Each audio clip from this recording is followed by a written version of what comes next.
When I read the first book, it hadn't yet been published, and I had no idea that it would become this.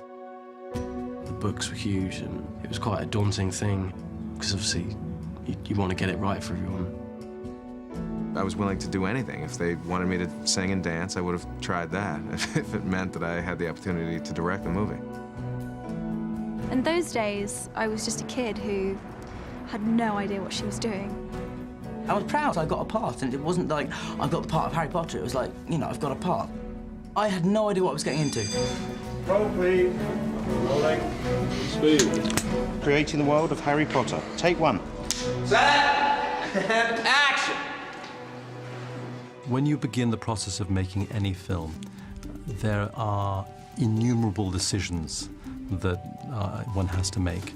Decisions about the script, who your director is going to be, who are going to play the parts, who your cameraman and production designer is going to be, who your costume designer and visual effects supervisor is going to be. All those decisions are absolutely pivotal to making the film that you as a producer and the director's director want to make. And I feel we've been very lucky that at the very beginning that we made some pretty good decisions that have held us in good stead as the series has developed. The first day of filming was at the train station, and I just remember being incredibly nervous. I didn't sleep the night before. That night, I felt all of the intense pressure of what I was about to do. And I thought, if I fail, everyone in the world will hate me forever. So it's not that much pressure. Do the sunglasses help with contacts? Yeah, I'm going to take them off at the last minute. Excellent. That's good. That's a good idea. Keep it on at all times. I will. Hi, how are you doing, Doug? We filmed the last scene of the first film, the kids saying goodbye to Hagrid. It was incredibly exciting. I was like, oh my goodness, here we are. 165, take one, A and B cameras, common mark. Set. Okay, and background action. Action! A lot of what happened on that first day is a blur, but I remember getting to the set very, very early, probably an hour and a half before I had to be there, just so I could be more awake and more alert. I felt the earlier I got there, the better chance I had of creating some sort of magic in the scene. And when I saw Dan that first day, he was very nervous as well. It was slightly nerve-wracking. I was terrified, mainly because that day there were loads and loads of extras. And it was the prospect of them all knowing who I was, which is quite frightening. I'm like trying to blend in. Where is he? Door. The door. Oh, it's so long since you last reminded me. All right, once again, right away. I'd done a little bit of acting before, and Emma and Rupert done nothing. So I listened to him. Yeah. Walk in. Never stepped on a film set in my life, never acted professionally before, and then you walk onto this enormous set with hundreds of crew. It's not easy. I thought it would be so much easier. I thought it would be, you know, sort of a couple of takes.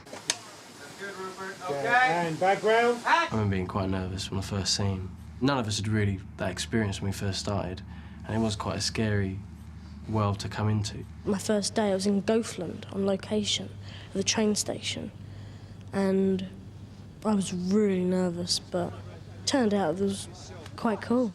So we all go the other end of the platform. Dan, Rupert, please. That first day, we were trying to get Dan's eyes to be green because that's what they are in the book, and Dan was wearing contact lenses.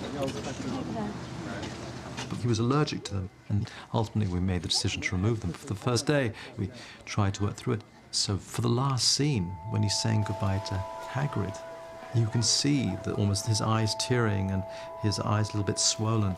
Thanks, Hagrid. And it feels like he's about to cry.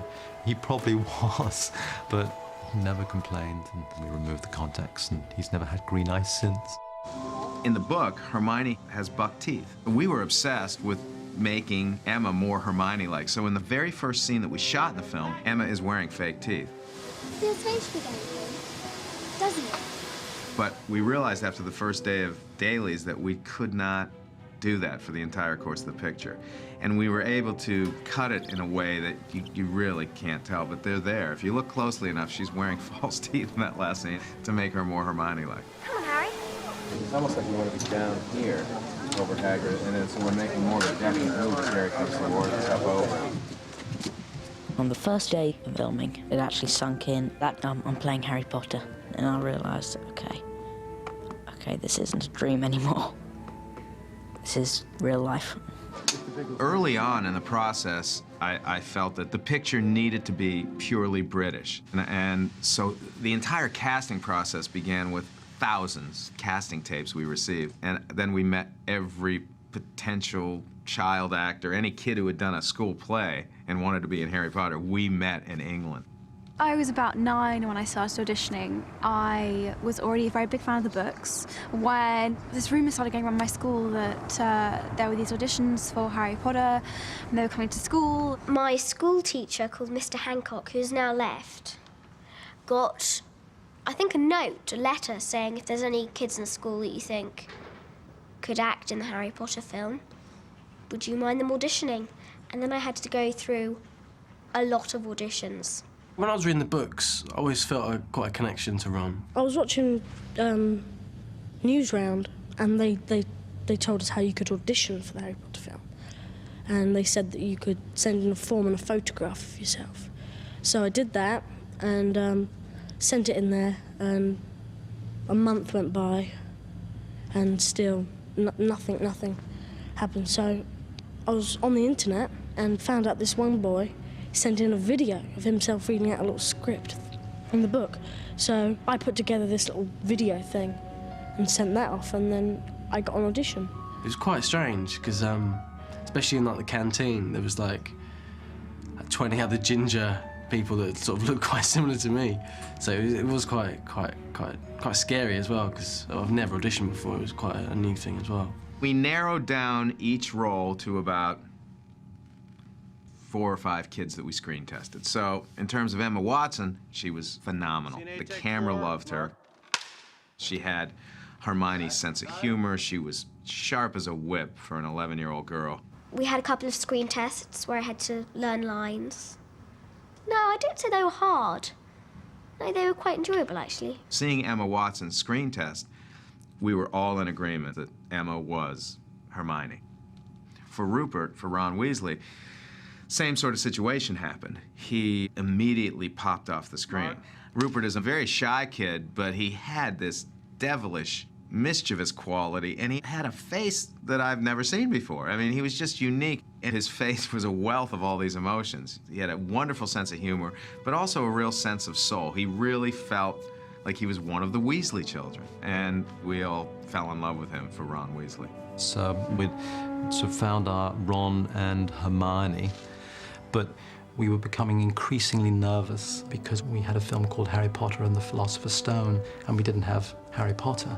We began looking in November of 1999, before we had a director, and it was quite scary because here we were in July and we were shooting in September and we didn't have Harry. There was a sense of pressure because everybody was talking about it. The press was writing about who's going to play Harry Potter. The studio was constantly on the phone with us. Have you found him yet? Have you found him yet? Our casting director was going crazy trying to find him. It was interminable, you know, looking and looking and looking and not finding. After we had looked at countless tapes and seen countless kids, I remember popping in a tape of David Copperfield, and I saw Dan's scene, and I thought, this kid really has the potential to be Harry Potter. But there was really a general reluctance from the parents. My mum and dad both went, no, you know, that's far too much of an upheaval of his life, so he you know, that we can't let that happen.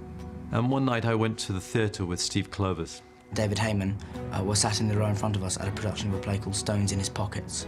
I looked up and there was Alan Radcliffe, who was an agent at ICM who I knew. And he said, oh, how are you? Great. And then next to him was Marcia, his wife, and the boy at the end was his son, Daniel. So I went, sat down in the row in front, and I paid very little attention to the play. I was always looking at over my shoulder at the boy behind, and he just had this quality which was an old soul in a young body. I noticed David Heyman turning round to me every so often. I was like, who's that man? And then, in the interval, he came up, him and Steve Clovis came up, and they introduced themselves. My dad just went, okay, maybe, he saw it as a sign. Like, I don't believe in that kind of stuff particularly, but they took it as a sign that it was somehow meant to be, and so they let me audition. And action. That's a dragon egg. What is it? That's what that is. What is that? Dragon egg. I remember I auditioned. There was this whole scene about a dragon egg in the first film, and I think Chris Columbus broke a real egg. Oh, uh-oh. And made me laugh. Dan's screen test was amazingly charming and soulful, and he was inexperienced as an actor, but there was one thing that Dan had that you couldn't teach anyone, which was this sort of haunted quality. If you heard your mum screaming like that, you're just about to be killed. You wouldn't forget in a hurry. I just saw it in his eyes in more serious moments, and that was the moment, I think, that we all felt when we saw that screen test to hire Dan as Harry Potter. Excellent. Dad comes in and says, I've just spoken to David Heyman and you've got the part. And I cried, and I was in the bath. Why did you cry? I cried with happiness. So we ended up with our 3, and I don't think we could have done better. The 3 of them together were just perfect. They really felt like the characters had jumped from the book. I checked this out first term for a bit of light reading. This is live. Shut up. The first time I actually met Rupert and Emma, I think we'd done a screen test together, but I still didn't know who'd got the part, and then when it was announced we got the part was the first time we met properly. This is Dan and Rupert on the day that they got the job. We brought all 3 of them here, and they came into my office. The last time we came in, I thought it was going to be another audition, but they took us to the producer's, David Heyman's office. David Heyman tried to go into a great big paragraph, and then Chris Columbus just came out with it and said that we want cast you as Ron and Hermione in the film. And I just stood there looking blank at them for about 5 minutes until it really sunk in. I was like, oh my God, I just stood there. Thought, no, this is all a dream, pinch me. It was just a complete shock because it was just so unexpected, but it was just such a cool day. Here's them being photographed on that first day. I remember very little about it. I remember that Terry O'Neill, I believe, was the photographer who took the first photos of us, and he continually referred to us as the ginger boy, the one with glasses, and the girl, because, of course, nobody knew our names then. I look back on those photographs now and I feel like that's a different person. I feel like I don't know that girl. It's really strange. So much has happened since that day.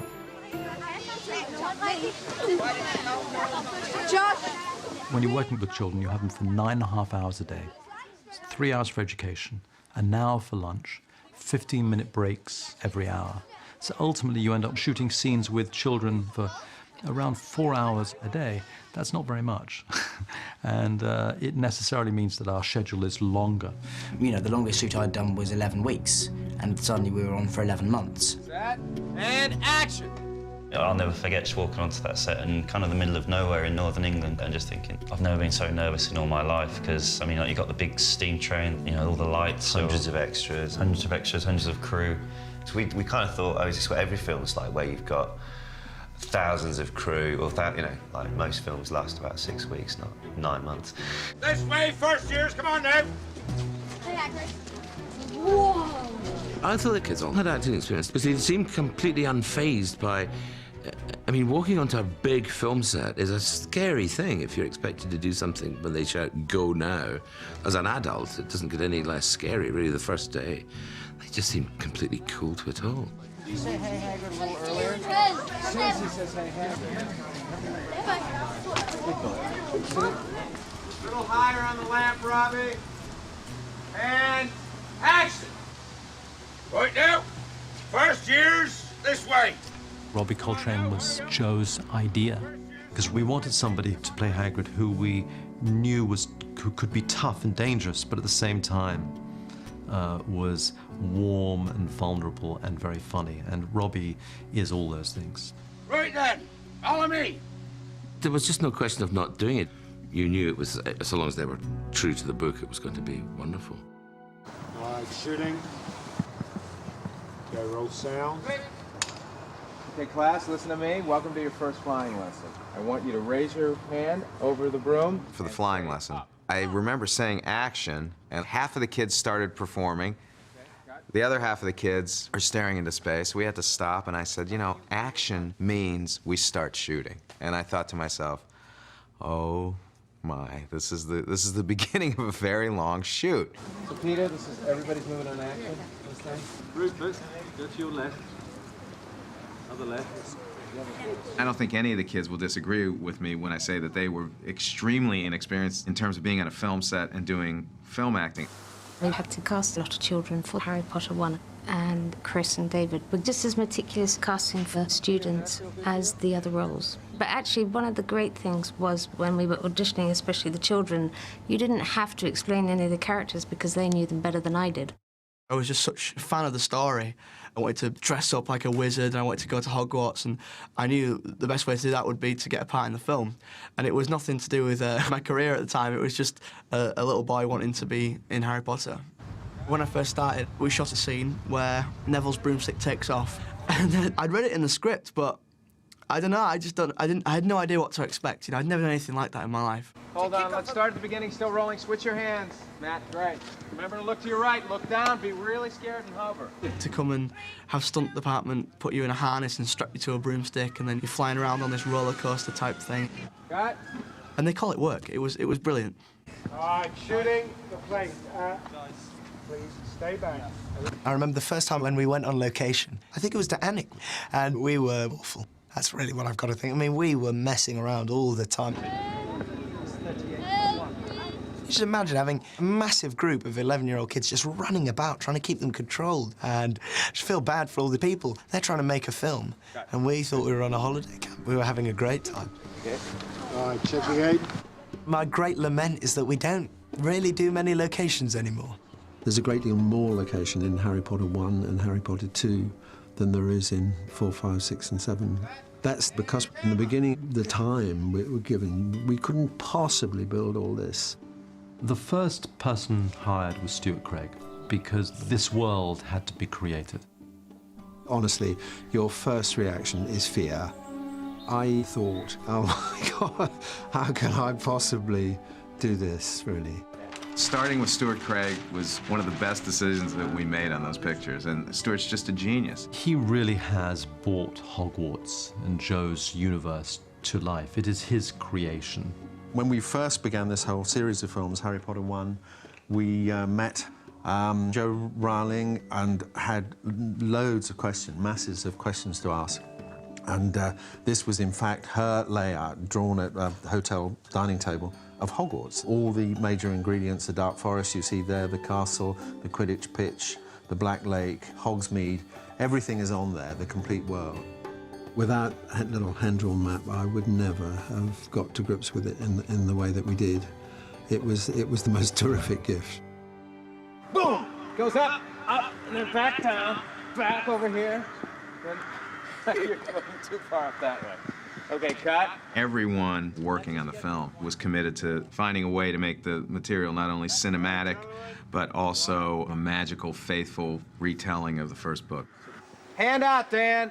Freeze in that position. Sean, same with you. Don't move. And action. David Heyman was a wonderful collaborator and very passionate about the film. And I think that's why David and I got along so well. There was nothing else in our minds except making a great film. Chris was incredibly good to me. I think he respected my passion for the material. He respected the fact that I was there before anybody. He respected that Joe and I had a very good relationship. But there are many people in his position who would have cast me aside. At that time, I was a young producer, and what the director said went. But Chris wasn't having any of that. Not only to keep me around, but he was very supportive. And I learned an awful lot from him. David and I had the same vision for the films, and that vision being that the first film was more of this wonderful sort of rich version of Hogwarts, this storybook world that we were creating. Then as we got into Chamber of Secrets, the facade starts to chip away a little bit, and we got darker with each film. That question of what is this world, what does it look like, you always start with the novel.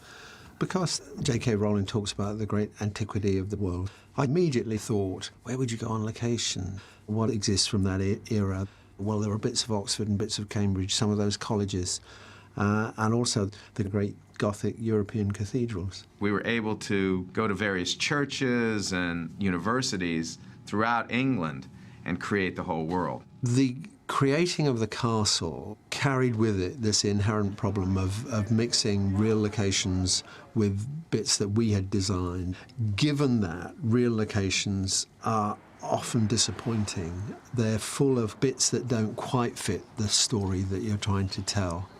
So it's the blending of these two worlds, and I found that very difficult. And I think in some respects, I have to say we failed. And I'm thinking specifically of the exterior of Hogwarts. When it was all put together, it didn't amount to a really successful, iconic silhouette, which is you want it to work on this kind of simple level. What has happened since then, on all the subsequent movies, we have slowly improved the silhouette of those things. We've taken away some of the real locations. Anik was a featured part in one, is less. So Stuart has reshaped and rebuilt Hogwarts as the films have developed to become more to his liking, I think. Rupert, hold your head up. Dan, eyes a little wider. He's gone. Look to them. Yeah. But this is important. This is about the sorcerer's stone. Just a little faster. Head up. Eyes wider. She's just told you he's gone. Action. He's gone? But this is important. Yeah. You gotta look to them. He's gone. Head up. In the early days, I had to find a way wrangling these kids to deliver some sort of performance because they couldn't have been any greener. It's a lot harder than everyone thinks. And there are 50 billion, trillion, million things going on at the same time that you have to think about, like hitting your marks, getting your line right at the right time, making sure you step into the light so that the face doesn't shadow you. All that kind of stuff. He's gone? Now? But this is important. This is about the Philosopher's Stone. Okay, still rolling. Hold your head up. When you find out that he's gone, this is the worst thing that could possibly happen, because that means you're dead. In the first movie, I always, laughed and said we should put a camera on Chris, because what the kid's performance really was a reflection of what he was doing, what he was bringing out. Stronger on he's gone. But this is important. Set and... Should we go from he's gone? Yeah, and... He's gone? But this is important. This is about the Sorcerer's Stone. Don't take a pause between this. Okay, yeah. Eyes wide, stronger. He's gone? Chris was so wonderful with them.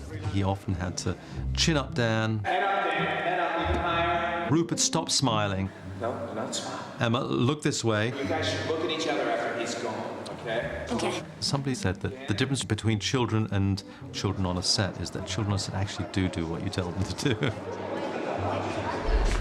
That was no stranger Hagrid met in the village. It was Snape, which means he knows how to get past Fluffy. And with Dumbledore gone... Good afternoon. Alan Rickman was so fantastic, I was freaked. You want to be careful.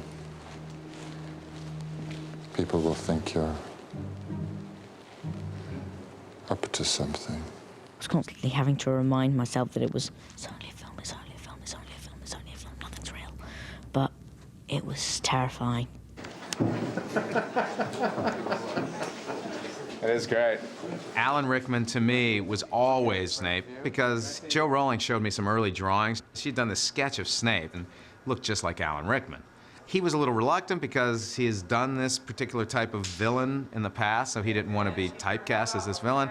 So David and I took Alan to dinner to convince him he had to play the role. And I remember the car ride through London with David driving, with Alan sitting in the front seat and me sitting in the back, and David almost got in a car accident. And I remember saying, David, don't kill us before Alan says no, because we just expected him to say no, but for some reason, 2 days later, he came back and said yes. I don't think I had much choice in the matter. Lots of godchildren and nephews and nieces were not only excited, I think insistent. He knows how to get past Fluffy. And with Dumbledore gone... Good afternoon. When you see this movie, you're not going to see all of these huge mechanics and the months of editing. You're just going to watch a close-up on two little boys and a little girl's face at the center of the story, and unless that reads, the film won't work. Dan, remember to enunciate. Keep your head up. Rupert, don't smile. And Emma, don't put your head out forward. Action! A problem in the early days, and the problem all the kids had, was this sense of total delight at being there, so they could never stop smiling, even if it was a serious scene. And action! Me and Dan both have this giggling problem. And I remember Alan Rickman, the first one, told me to relax my face and just not think of anything. Sorry. Sorry. Didn't really work, to be honest. But, yeah, he tried.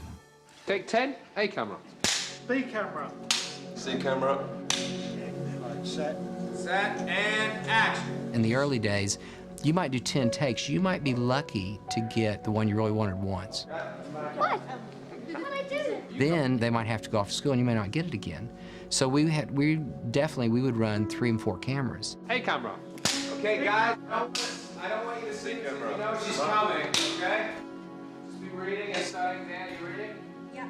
It was important for me to always have a camera on one of them in case one of them was coming down off of a chocolate rush, or they lost their energy, or they were getting tired, or they were looking into the camera. God knows, there were a million things going on. And guys, you're interested. Rupert, you shouldn't be laughing at the end when you find out that Dan's gonna potentially be killed by Slade. Dan, And the key was, for cinematographer John Seal, was shooting multiple cameras, because I never knew when the kids were going to deliver the performance that I needed. The Sorcerer's Stone. Okay, guys, you're laughing.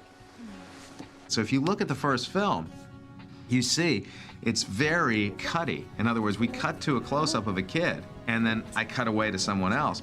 We were incapable of getting an entire scene in context. So John's philosophy of shooting 3 cameras basically helped me to obtain a performance here and a performance here, unlike any other way I would shoot a movie. It's almost documentary style, and John really knew how to do that. And I had always admired his work, and this was a really golden opportunity for me to work with him. And action! The overall look of the film that Chris and I talked about was retaining a magic of Hogwarts, and then, of course, the adventures within it.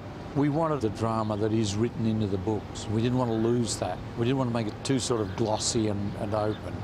So it was a very delicate balance between making it a reality film and a magical film, and I hope we've done it.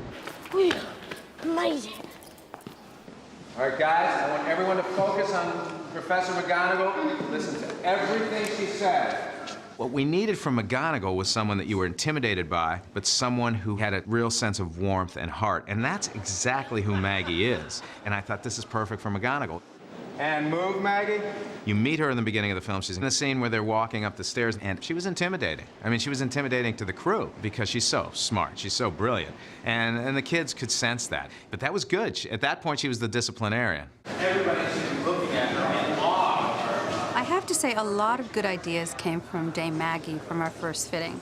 She wanted to be Scottish. Her name is Scottish, so the whole idea of making her witch's hat more like a Scottish tam, that was actually her idea. She had some great ideas. I tried to keep all the kids really classically British boarding school. Funnily enough, J.K. Rowling said that the kids did not wear uniforms. So we ended up testing Daniel in regular clothes with a wizard gown and uniforms, and everybody went for the uniforms because graphically it was much prettier. Kevin, take a little tiny step to your right. Good. Excellent. Good. Dan, can you see me? No. I'm here, I swear. Okay, there you go. Okay. I was really going for less of a contemporary look, because I always wanted the film to have some sort of timeless quality. So their wardrobe, I remember their wardrobe test, dressing them as these adorable little English school children, and they looked amazing. Chin and head up, Dan. Everybody set, Rupert. Focus, and action! It's true then. What was saying in the train. Harry Potter has come to Hogwarts. Tom was probably, out of everyone in those early days, the most experienced actor. This is Crab Goyle. And I'm Malfoy. I'd done a few films before and a few TV things, and I was purely up there because my agent had said you should go. Did you read the books to start with? I had no idea what it was, no idea. I went for an audition for it, and everyone was talking about it. I remember one of the first things they asked at the interview is, what is your favourite scene in the book? And there was a row of us, about 7 of us, and of course I hadn't read it, so I just, the guy next to me said, oh, Gringotts, I love the trolls. So I just said, yeah. Same as this guy, yeah, I love the trolls, they're brilliant. And straight away, Chris saw straight through that, and I'm pretty sure that gave him a little internal laugh, so that could have helped, I don't know. At one point, when we were trying to find who's going to play Harry Potter, I thought Tom was so good, let me put some makeup on him and put a scar on him and a black wig and see if he could do Harry Potter. So we tested Tom as Harry Potter in that succession of screen tests. But we realized after the screen test we felt was better for Draco Malfoy. Out of the whole book, I'd rather to be Malfoy than anyone else, because I get to be a baddie. Rehearsal. Back again, Harry? My first scene with Terrace, he came on and he introduced himself. That was quite scary at first because there are quite a lot of people who've worked with him before.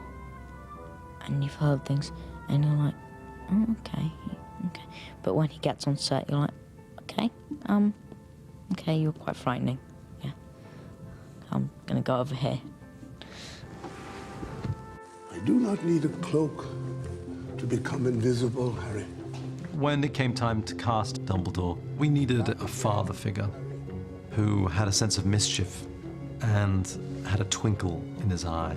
So we thought Richard would be a perfect Dumbledore. Let me give you a clue. And Richard, by the way, is my godfather. My father used to be his agent. He was his best friend. So Richard was a very significant part of my life growing up. And he was a true eccentric, a real character, a larger-than-life character.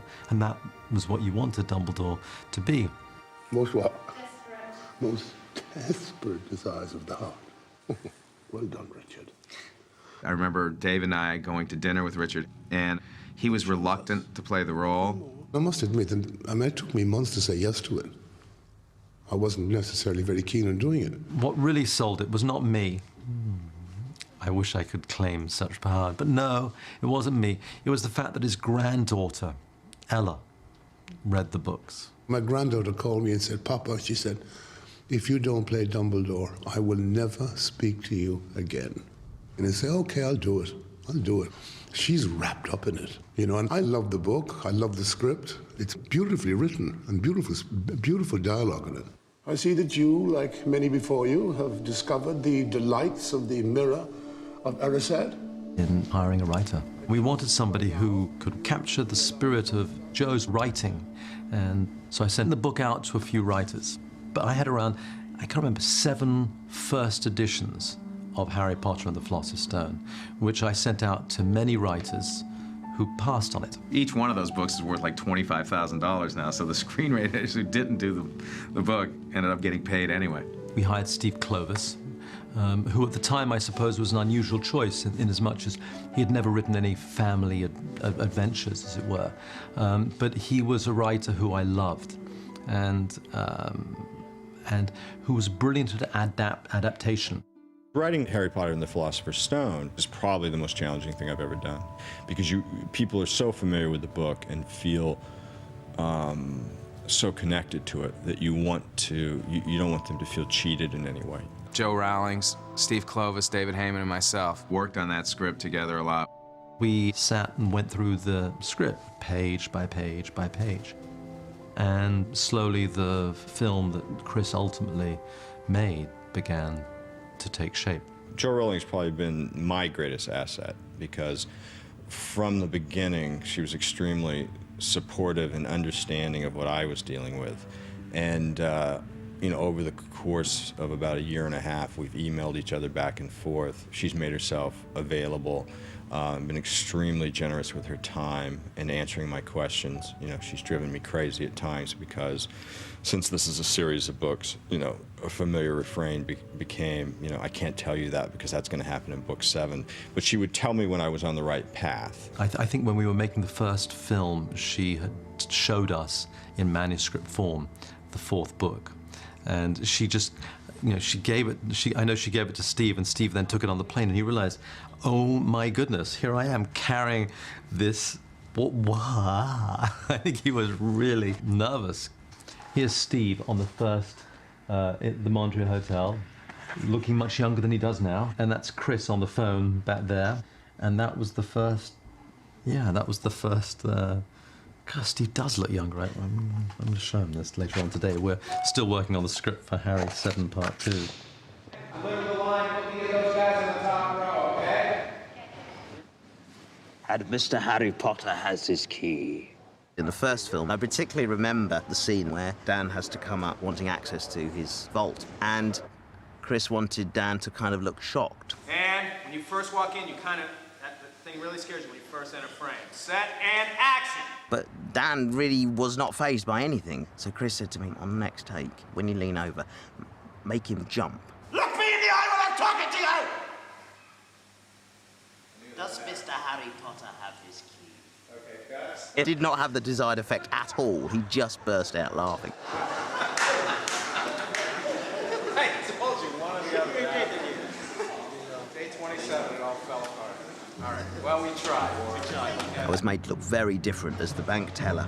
Big ears, the nose, the spectacles, the teeth, the contact lenses. So, as that character, there was nothing of Warwick left. And Nick Dudman and the makeup effects department took care of that. The challenge on the Potter films at the beginning was very definitely the goblins. The trouble with something like goblins, most of the designs you look at have been done. And if you say, no, it's got to look new, you find the avenues you're going down get narrower and narrower and narrower. So in the end, we decided the most important thing was character.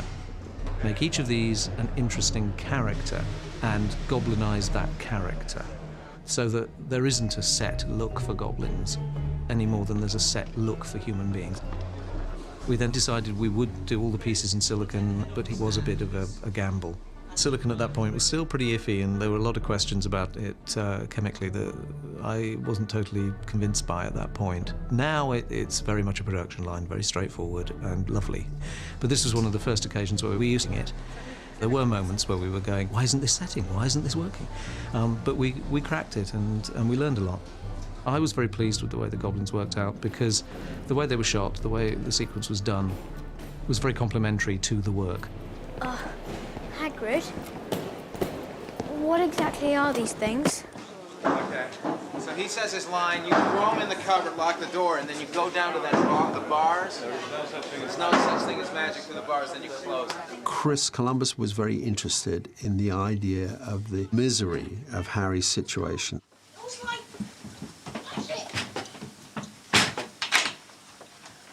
There's no such thing as magic. The cupboard under the stairs seemed all the more desperate if he was in a huge urban sprawl. And the best and most graphic way to illustrate that huge urban sprawl was identical modern houses. Bird! Privet Drive had to feel like this mean, awful place. And so we intentionally looked for the place that felt like it would kill any creativity or originality that anyone would ever have who lived there.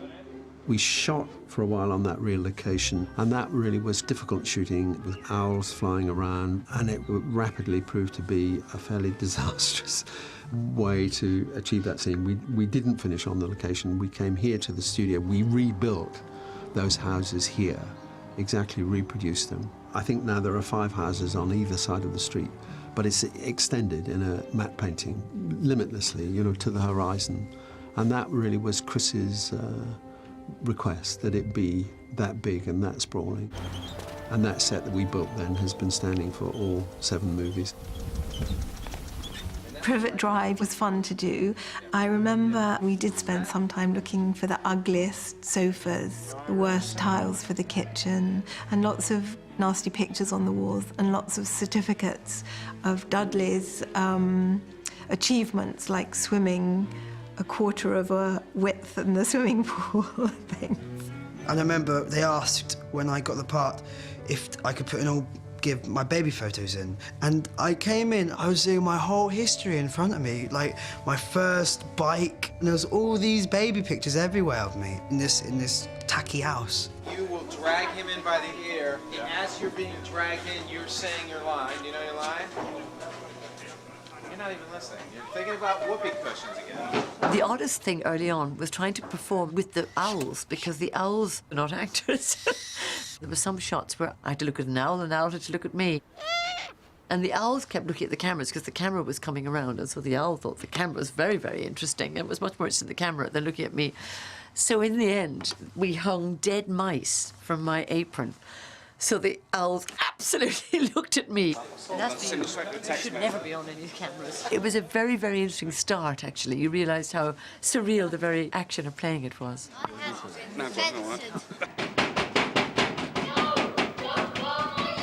That was the first time I'd worked with Fiona.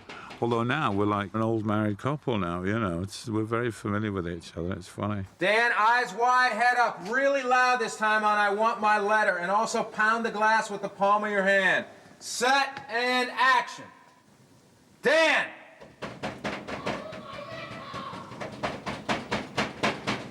Say Don't burn my letter! Oh, his eyes are wide. Go ahead. Hey, Chris, just tell them to remind the kids I need a huge reaction this time from the ceiling. I need to see it on their faces. They will actually amaze as you go in. Doors. I remember walking into this great hall the first time and just not believing it. It was just so amazing. It's a magic place to be. Early on in the process, there was talk about us actually shooting the Great Hall in a location. Christchurch College in Oxford have a great hall. It was the inspiration for this one, but it wouldn't have made a good set. So we decided to build a great hall. You know, I found out we were doing it in the studio. You know, like, how are they going to create something so vast? You know, will it be as big as it should be? There was a lot of talk about the size of the Great Hall. I seem to remember that Joe Rowling wrote about 900 kids gathering there for lunch and dinner, and we realized that that was impossible to do. So we whittled it down to a place that would probably hold about 400, 500 kids, and that felt large enough. I'll say 1, 2, 3, and action. The food appears. Set. 1, 2, 3, action! I think what's good about it is that even though it's a source of so much magic, it's firmly rooted in reality. And I think that makes the magic all the stronger when it unexpectedly grows out of something that is seemingly so real. I mean, most sets are kind of literally all polystyrene and fake wood and everything, but a lot of the stuff that's in the Great Hall is real stone, real wood. We built a lot of fire into the Great Hall, so it just had this sense of warmth and magic.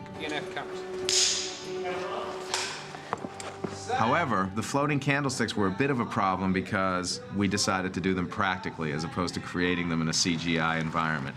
So we placed hundreds of floating candles above tables with tiny strings, and all of those candles had to be lit before each take, and all of them were on a sort of a pulley system where they moved up and down so they felt like they were floating. It's not real, the ceiling. It's just bewitched to look like the night sky. I read about it in Hogwarts, a history. When we did the shot where we craned down through all of these floating candles, you couldn't see the strings. Everyone in the screening room applauded that day. It was just stunning. Stunning work from John Seal. It was incredible. It was amazing. Like, no acting required. Come on, guys. This one will be the last day. No matter what happens. Focus. Big reaction. It's almost lunchtime for you guys, yeah. Quiet, please. Be ready. Thank you. The only problem when you've got loads of people is you find that the breaks aren't as much because they've got to move so many people out and so many people back in again. Hello.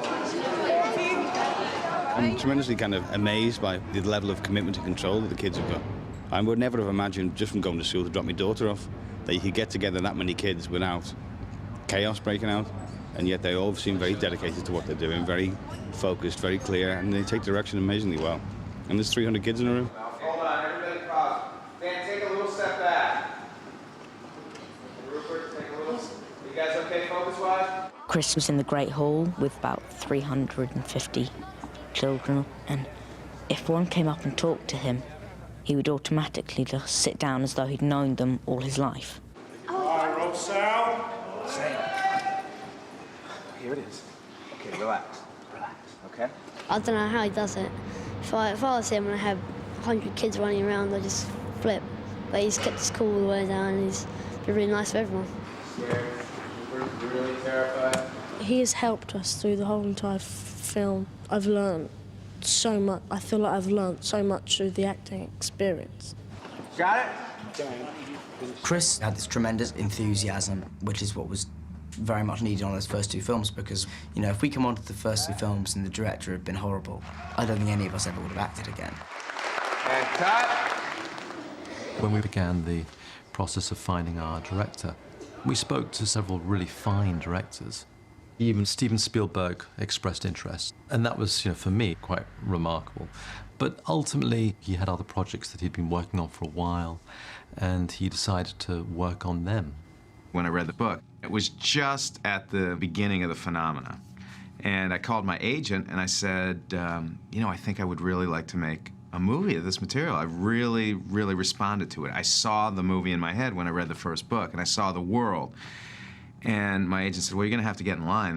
There are about 50 other directors who also want to make this into a movie. And I was completely sort of stunned because I hadn't been following it that closely, and I didn't and then she sent me a list of the people who were, you know, in contention, and I thought, there is no way, shape, or form I'm going to get this job. Rob Reiner was on the list, Steven Spielberg was on the list, everyone was on the list, and she said, Warner Brothers is willing to have an interview with you.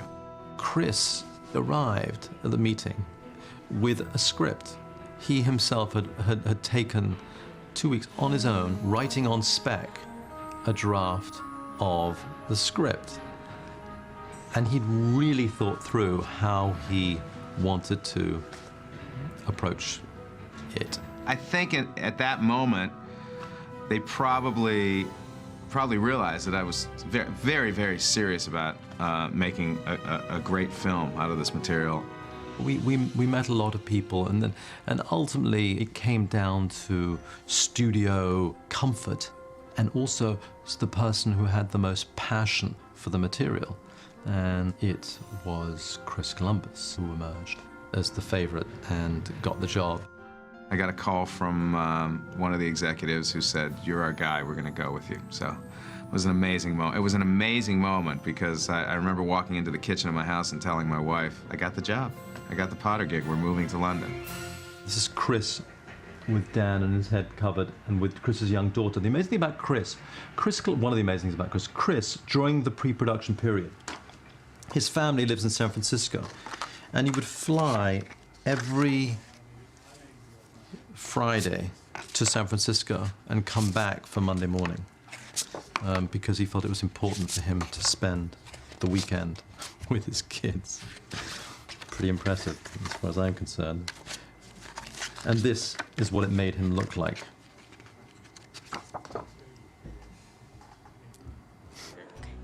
That's the door. Go, guys, all together. All together. Just come back. My favourite set is the chess set, which is amazing.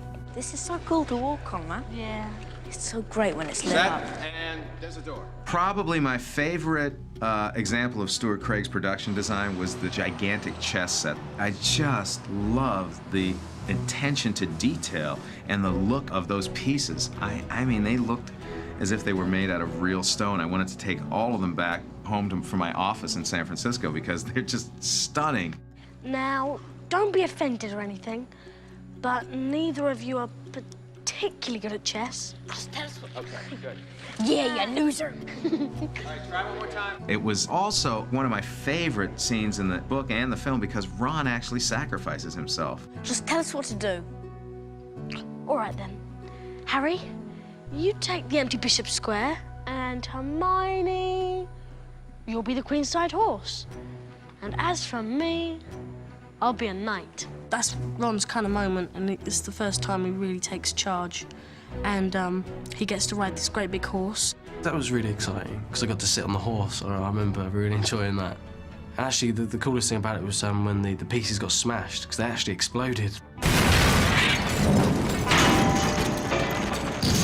think we've actually still got a broken piece of the, I think it was the horse. So that was cool. Can I walk? Let me walk it with him once, Denise, and then. That was certainly one of my favorite scenes to shoot in the picture because it was just beautifully designed by Stuart Craig and beautifully lit by John Seale. Once I make my move, the Queen will take me. Then you're free to check the King. Rupert was so strong in that moment. Harry, you take the empty bishop square. We shot that as we were getting closer to the end of the picture, and at that time the kids were really starting to come into their own as actors, and the kids delivered just wonderful performances there. Just tell us what to do then. Rehearsing and action! I still need a wand. A wand? Well, you want Ollivander's. There ain't no place better.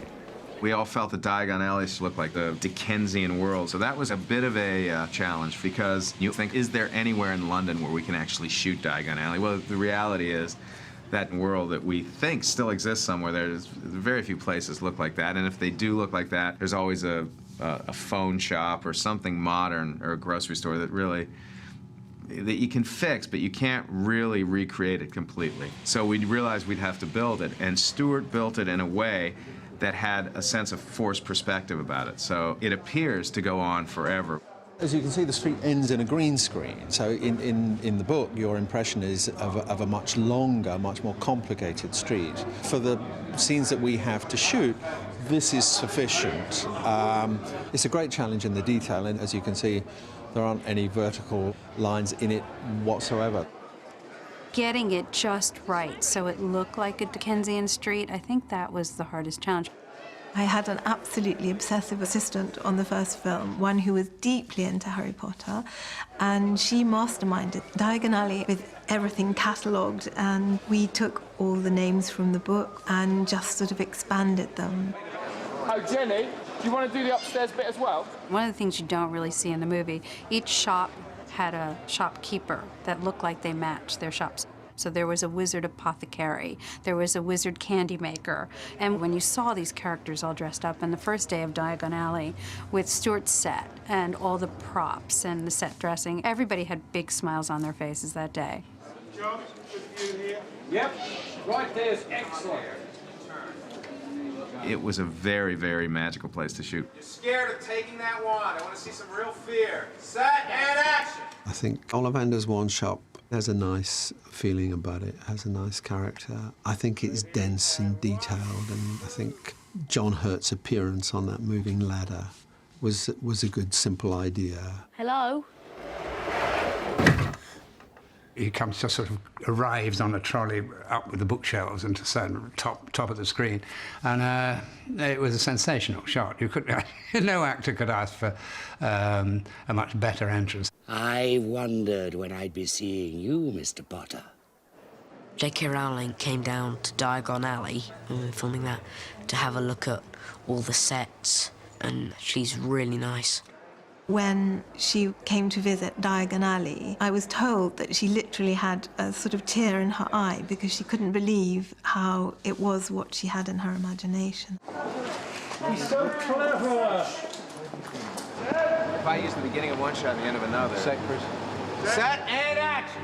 If you took 1 million people and J.K. Rowling was one of them, then she'd probably be the only one out of those people to think up Quidditch. And when I read it, I'm like, oh, that is so cool. I wish I thought of that. If I use the beginning of take one and the end of take four, it's okay. Quidditch was a challenge because I was being introduced to a new sport. So I really wanted to fundamentally understand how Quidditch works. It's a lot of hours spent with Joe Rowling, understanding the rules, writing down the rules. I have notebooks filled with Quidditch rules. And the other challenge was making those rules accessible and understandable for an audience as well. And then the visual demands of making Quidditch real were very difficult because of the time constraint we were under and because the sets where some of the visual effects needed to take place couldn't be built in time. Some of those sequences were pushed toward the end of our schedule. And as we were doing them, we realized that we would have far less time in post-production to create visual effects that we would all be happy with. This was a very unusual film. I think we shot for about 9 months, so even though they'd finished the main unit shooting, the Quidditch match was a completely separate unit that was filming pretty much right up until the end. We were sort of behind the 8 ball because we didn't start shooting until June, and it had to be finished in October. So what we did was to make a cartoon animation of the entire Quidditch match prior to actually photographing it, and then we'd go in and say, okay, now we're photographing this shot that fits into this hole exactly. So the hard part, the daunting part, is actually creating a scene and have it cut before you actually start shooting it. And we've never done it before. Now it's fairly easy to even preview it and pre-visit and do all the stuff we did, but back then it wasn't. I have to say that was one of the scenes in the film I love seeing, but one of the scenes that I know if I could go back and do it again, I would love to go back and do it again because I would do it, I would spend so much more time, I would give myself more time to do the visual effects the way they should be done. Gryffindor wins! It's rare to shoot a film in sequence, and that can cause problems, you know, especially with young kids who grow up rather quickly. And If you're really alert, you can see the difference in Daniel Radcliffe. He looks a little older in this scene to that scene. And of course, what was making it worse is that Daniel's voice was getting deeper and deeper each day. We're not allowed to do magic away from Hogwarts. I'm Harry Potter. The pressure really was a combination of post-production and pre-production on Chamber of Secrets, overlapping those two things, because Harry Potter is all about beating the clock to a certain level, because you didn't want to wait another year to start Chamber of Secrets because the kids age so quickly that they'd be too old for their roles in that particular book. So the challenge was really devoting enough of my time to pre-production and still being able to edit a version of the first film that we were all happy with, that was under 3.5 hours, you know. Orchestra, look at 7, please. You need to stop it soon with the winds.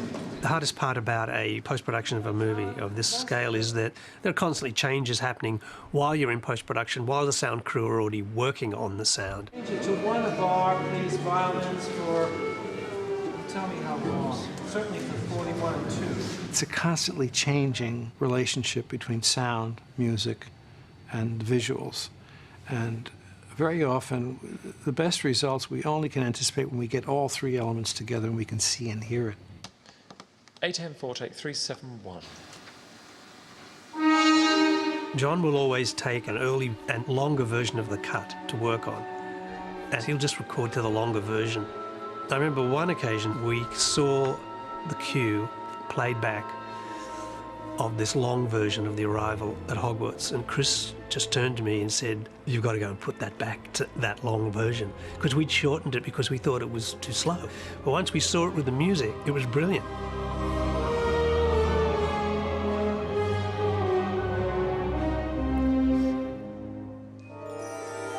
What's beautiful about what John does is he creates these moments, it might be 6 or 7 notes, that you remember forever. And those first moments of the Harry Potter score, which are still being played in the trailer to this day, it's just, you know exactly where you are, you know exactly what you're listening to. So I feel very privileged to have had that John Williams experience. It's been a special joy for me, particularly in the musical sense, that I can go perform with symphony orchestras. It seems like anywhere in the world when we play material from Harry Potter and people relate to it. Good luck, Harry Potter. I was of the mindset that under the time constraints, I delivered the best picture I could at the time, and I was anxiously awaiting. I wasn't worried about the box office as much because I knew it being Harry Potter, people were going to show up. The question was, were people going to like it? And that pressure was significant because I knew if I failed, if my vision for the film failed, if the look of the picture failed, if the casting failed, all of those things that I was responsible for, if I was wrong about any of them, the franchise was dead. So what are you most looking forward to about the film coming out? The premiere. The glamorous part. The first premiere was pretty crazy. It was the first time I ever had to really dress up for anything like that or be kind of glamorous, so I was kind of really, really crazy feather boa. It was really strange, but I loved it. It was fun and it was the beginning of everything.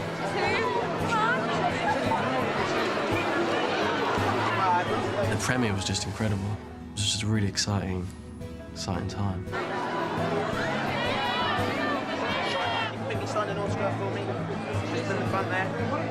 The premiere was a huge, huge moment for them.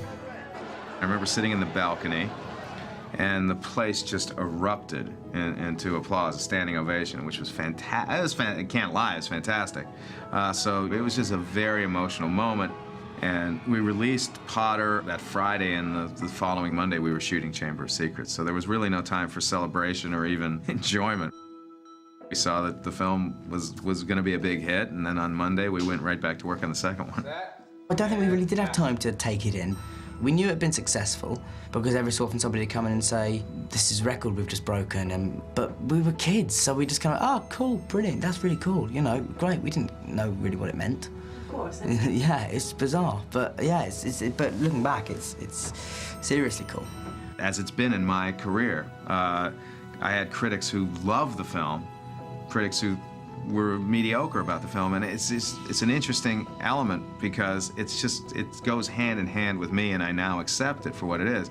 But I saw this incredible 4-star review from Roger Ebert, and it just changed my life because he'd always been a little reluctant to really go there with some of my films, and he absolutely loved this film. And I felt, well, that's good. That really made me feel good.